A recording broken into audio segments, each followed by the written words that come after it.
Bismillahirrahmanirrahim. Arab pra-Islam. Daratan Hijaz yang bergunung dan kering bukanlah lingkungan yang memberikan kehidupan yang cukup. Terletak di bagian barat semenanjung Arab, daerah ini dapat dilukiskan dengan dua kata, kering dan panas. Pada musim panas, suhunya bisa mencapai lebih dari 37 derajat Celcius dengan kelembapan rendah. Jauh ke arah timur, bukit-bukit pasir menandai dataran tanpa ada tumbuhan hijau atau permukiman tetap. Tetapi dari daratan yang kejam ini, pada awal 600-an Masehi, bangkit sebuah gerakan baru. Gerakan ini yang akan mengubah haluan sejarah semenanjung Arab dan dunia. Geografi.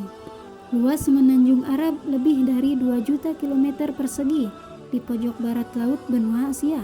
Letaknya yang di antara Asia, Afrika, dan Eropa membuat tanah ini memiliki hubungan unik dengan 3 benua dunia lama. Sekalipun posisinya strategis, Arab diabaikan sebagian besar orang luar. Orang Mesir kuno memilih meluaskan wilayah ke bulan sabit subur dan Nubia daripada ke padang pasir Arab. Alexander Agung hanya melintasinya pada 300-an Masehi dalam perjalanan ke Persia dan India. Kekaisaran Roma yang hebat mencoba melakukan invasi ke semenanjung ini melalui Yaman pada 20-an Masehi. Tetapi mereka tak mampu beradaptasi dengan kerasnya dataran ini sehingga gagal menguasainya. Hampir tak ada yang bisa menyalahkan orang luar bila mengabaikan semenanjung Arab. Iklim keringnya sangat tidak ramah, bahkan bagi para suku nomaden yang tinggal di sana. Angin muson membawa hujan musiman ke pantai selatan semenanjung pada musim gugur, tetapi hujan ini tertahan oleh dataran yang naik sehingga tak pernah bisa sampai ke gurun Arab. Akibatnya, sebagian besar semenanjung tetap kering sepanjang tahun. Palung kering yang disebut wadis memanjang sepanjang daratan, tetapi hampir tak bisa dikenali sebagai sungai. Saat awan berkumpul dan turun hujan, wadis menjadi jalur air yang mengalir dan bermanfaat, yang penting bagi pertumbuhan tanaman musiman sehingga bisa berkembang di dataran kering ini. Tetapi begitu musim hujan berakhir, wadis kembali ke keadaan biasanya, kering dan tak bermanfaat sebagai sumber air. Yang lebih bisa diandalkan adalah oasis, daerah subur kecil yang dikelilingi gurun sangat luas. Oasis ini bisa menjadi tempat tinggal komunitas kecil atau tempat singgah orang yang berpergian, tetapi oasis jarang bisa menunjang masyarakat maju dan besar. Suku Arab. Kebudayaan cenderung dibentuk oleh lingkungan tempatnya berkembang, tidak terkecuali kebudayaan Arab. Segala hal tentang kehidupan orang Arab didasarkan pada lingkungan keras tempat ia tinggal. Karena ketidakmampuan gurun mendukung kebudayaan bermukim, orang Arab terus-menerus berpindah untuk mencari daerah subur bagi kelompoknya. Salah satu teori etimologi sebutan Arab bahkan mendasarkan bahwa kata itu sendiri berakar dari istilah bahasa Semit yang berarti berkelana atau nomaden.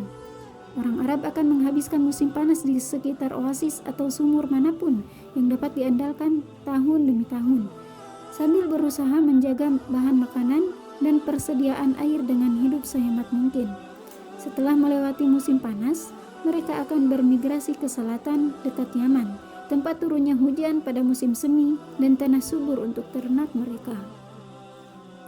Tumbuhan itu menyediakan cukup makanan bagi kawanan domba, kambing, dan unta untuk hidup sepanjang musim dingin, saat orang-orang mendirikan tenda dan pemukiman sementara.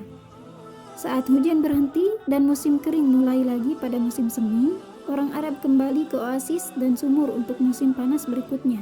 Siklus keras ini menjadi norma bagi suku Arab nomaden sejak lama sekali dan tetap dijalani orang Arab Baduy yang masih hidup di padang pasir Arab.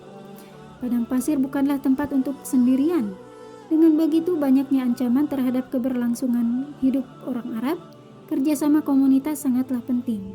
Ketergantungan pada kerabat merupakan garis pertahanan pertama dalam melawan kelaparan dan panas yang terus-menerus mengancam keberlangsungan hidup. Keluarga diharapkan bisa berbagi bahan makanan serta tempat berteduh, dan konsep individualisme murni sangat tak disukai. Dalam masa Arab pra-Islam, keramahan sangat penting, sehingga tamu di rumah seorang Arab dijamin keamanan dan perlindungannya selama paling tidak 3 hari. Bahkan sebelum ditanya mengapa ia datang ke sana. Tradisi ini selanjutnya diperkuat oleh Nabi yang menyatakan seorang tamu berhak dijamu selama 3 hari. Keluarga dan sampai tingkat tertentu, suku, menjadi unit terpenting dalam masyarakat Arab. Sekelompok keluarga berpergian bersama-sama dan disebut kabilah atau klan. Beberapa klan membentuk suku yang dipimpin seorang kepala suku yang disebut syekh. Identitas dan asal suku sangat penting dalam dunia Arab pra-Islam. Anggota suku akan mendapat perlindungan, dukungan, dan kesempatan ekonomi. Suku-suku akan berperang untuk mempertahankan salah satu anggotanya, dan perang suku yang mengerikan umum terjadi sebelum datangnya Islam.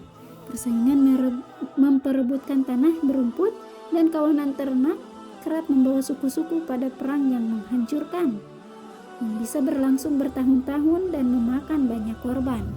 Bagi orang Arab, perjuangan hidup itu harus terus-menerus dilakukan, baik melawan manusia ataupun alam.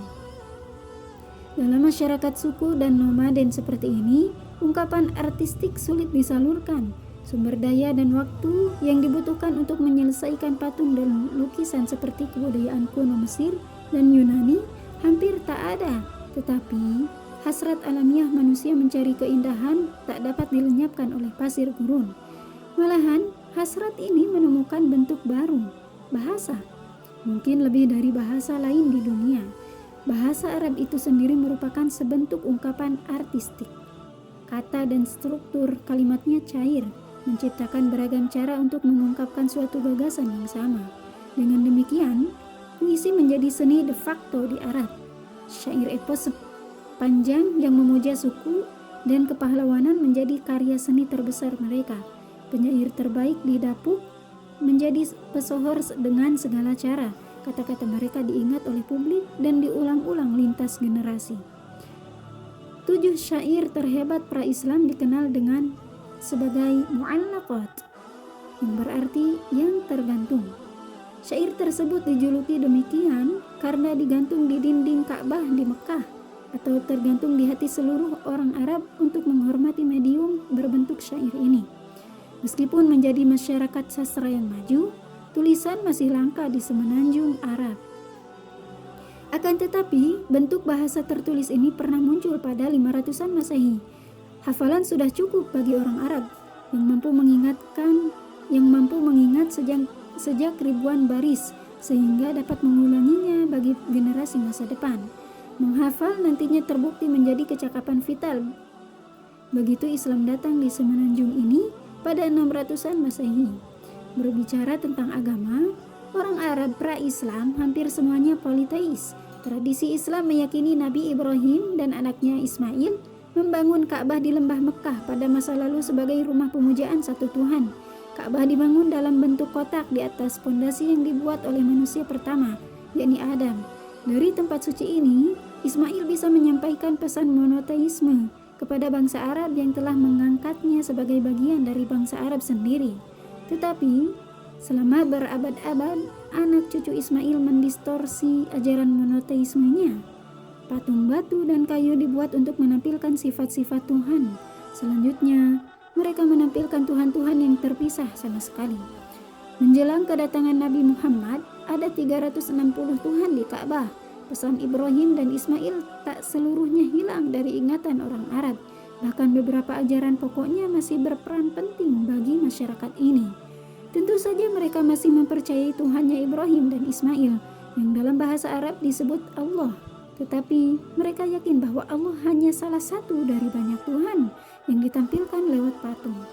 Sistem kepercayaan ini melenceng jauh dari monoteisme ketat yang diajarkan kedua nabi tersebut, serta mencerminkan pengaruh agama Sumeria ke bagian utara.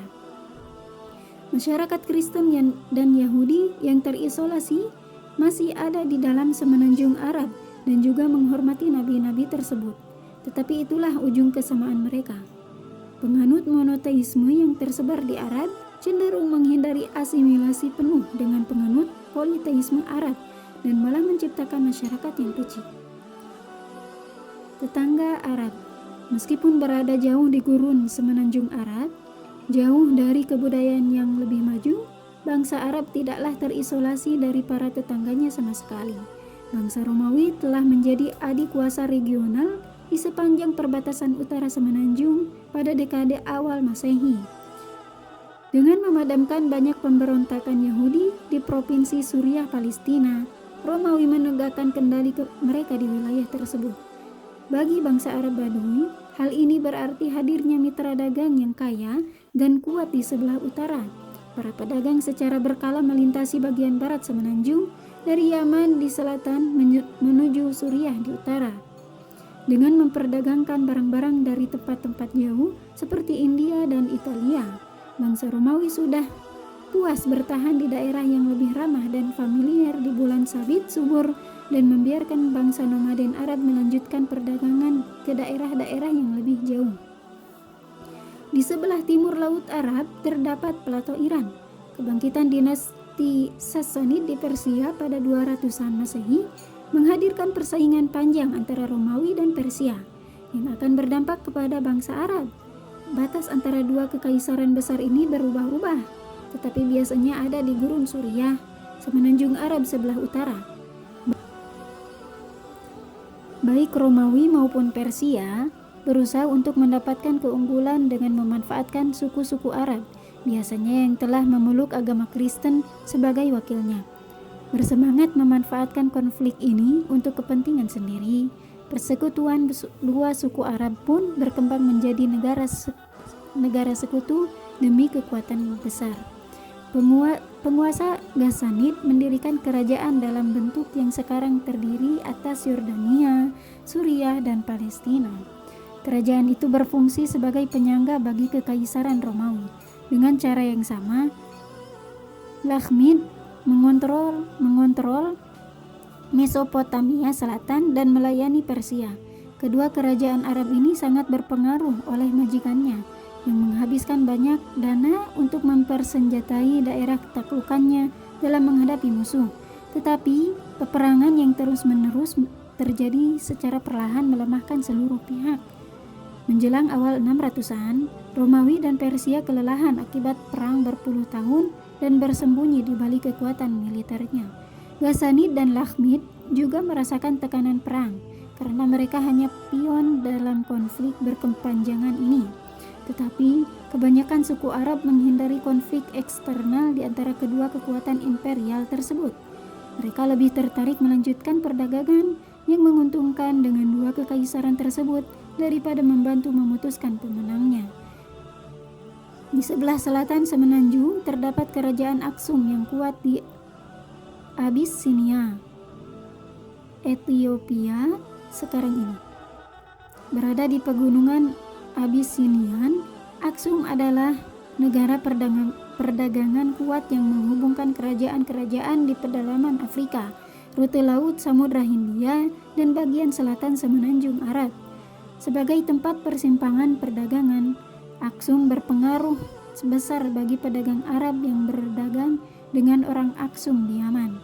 Seperti halnya Romawi, Aksum adalah kekaisaran Kristen yang bersitegang dengan Persia dalam beberapa kejadian.